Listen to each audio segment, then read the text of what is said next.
undigested garbage that he puts out on social media. She's the person who brought him the picture, allegedly, of the Obamas as apes. She's responsible for a lot of the garbage. And, aides who have more experience, there aren't a lot of them. I mean, he doesn't have the finest cabinet, but, there are other people who you can tell feel that they should be in more that position. And she's crafting Truth Social with him late at night. I mean, it's a real job. She makes $150,000 a year. She's 35. She's not a child.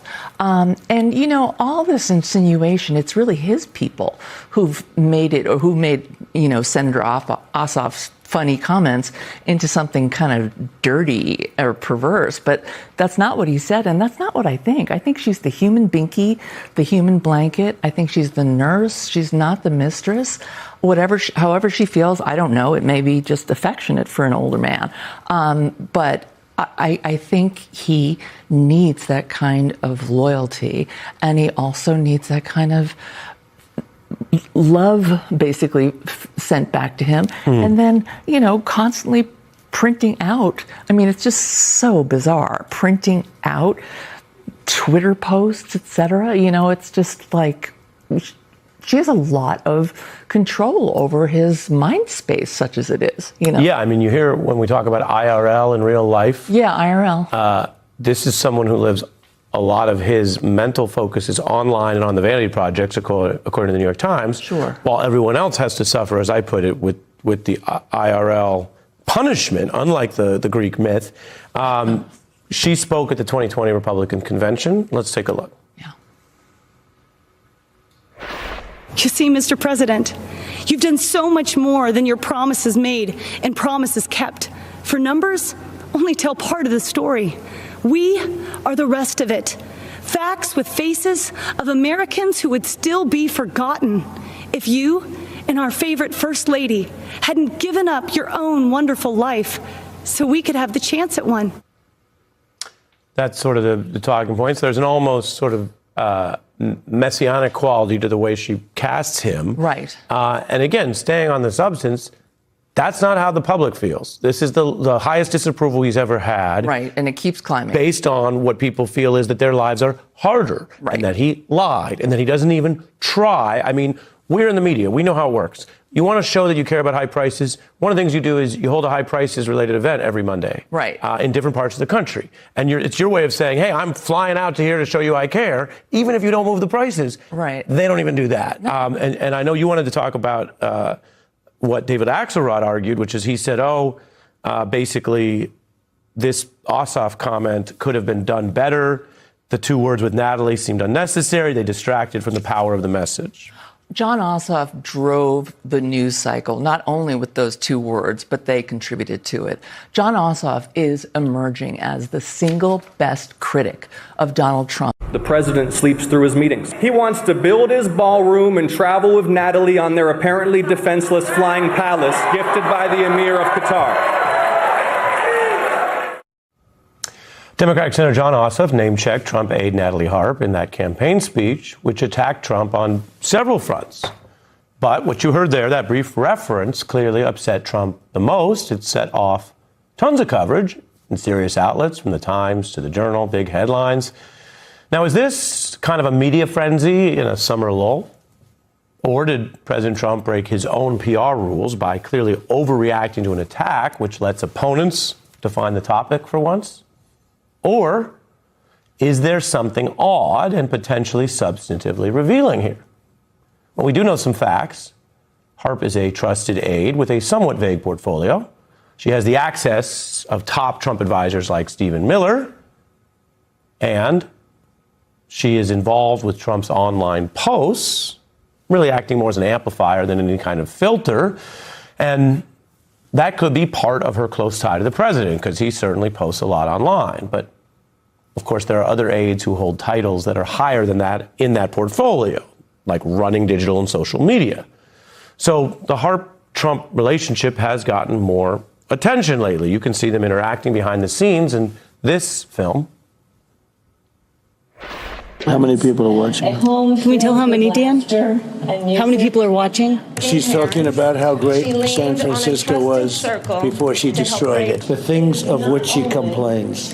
Things of which she complains. That's sort of them kind of doing political work, and she's part of typing up what he wants to tweet or post. Another film from Fox presents one moment when he called her up on stage. And somebody said she's here. Are you here, Natalie? Where's Natalie? Will you come up here, please? It is rare to be called up on stage and get that kind of shout out when you are a staff member. Nowadays, we know Harp spends more time with Trump than basically any other aide, and she reports exclusively to the president and no one else. That's an unusual reporting structure, the Journal notes. She sits on key meetings, including in the National Security Situation Room. Now, some White House aides bristle at her access, and you could say that's just a normal kind of political competition. Others are downright mystified by the warmth of the professional relationship they have and how that has spilled into public view. Harp wrote to Trump in a letter, "You're all that matters to me," the Times reports. And Trump tells people about her affection and, quote, love for him. That Harp is the only one who loves him as much as his wife and children, he recounted, according to the Times. His other staff will go off and make money, Trump would say, but, quote, Ms. Harp will never leave him.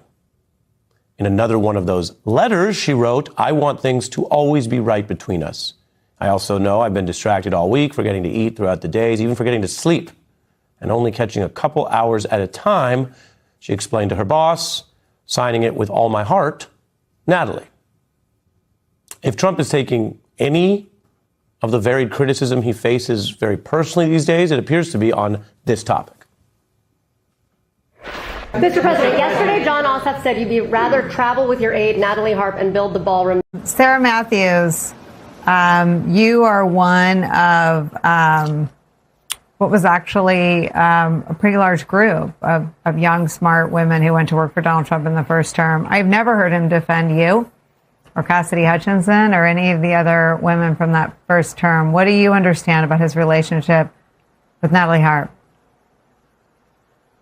I actually knew Natalie Harp during my time when I was working for the administration. And before I joined the first administration, I worked on Trump's 2020 reelect campaign for a year.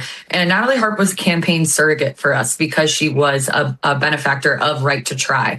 And I remember her messaging me all the time, asking how she could be more helpful. And it was very obvious to me at that time that she wanted to be in the MAGA world and be in Trump's orbit.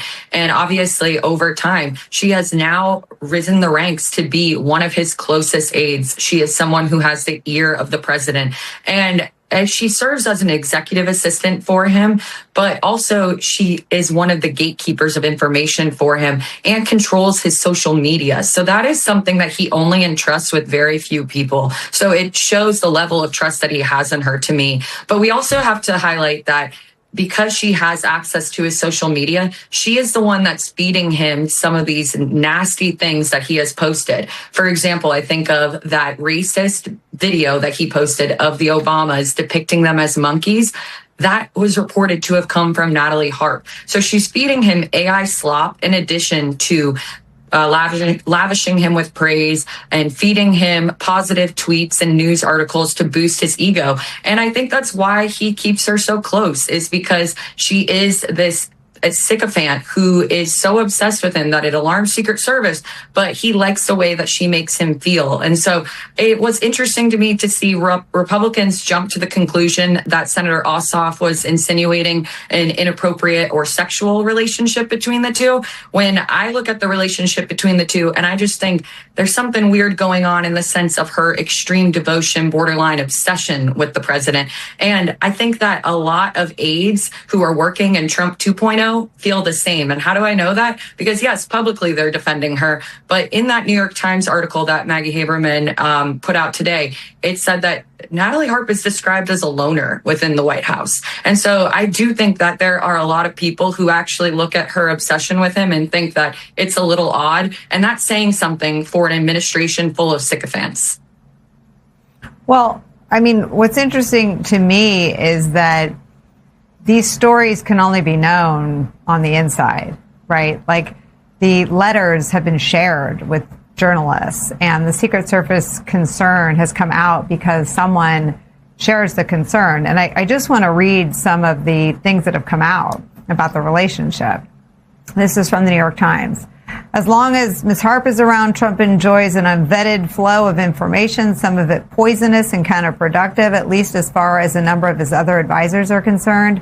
She supplies him with content she fishes out of the social media gutter, like the video he posted depicting the Obamas as apes, and provides him with a view from the world outside official Washington, of which he has always been mistrustful. Her moniker is the human printer because she tails the president with a portable printer so she can hand him information in hard copy.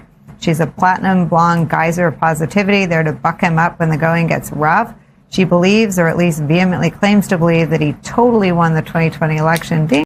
Trump and Natalie Harp are facing a major political controversy tonight, and the questions surrounding their relationship with the White House are getting harder to ignore. Reports and commentary are raising serious concerns about Harp's role around Trump and the influence she may have inside his political operation. But the bigger story is what this says about the inner circle surrounding the president. While Americans are dealing with rising costs, political battles, and growing tensions in Washington, Trump continues to surround himself with loyalists who rarely challenge him.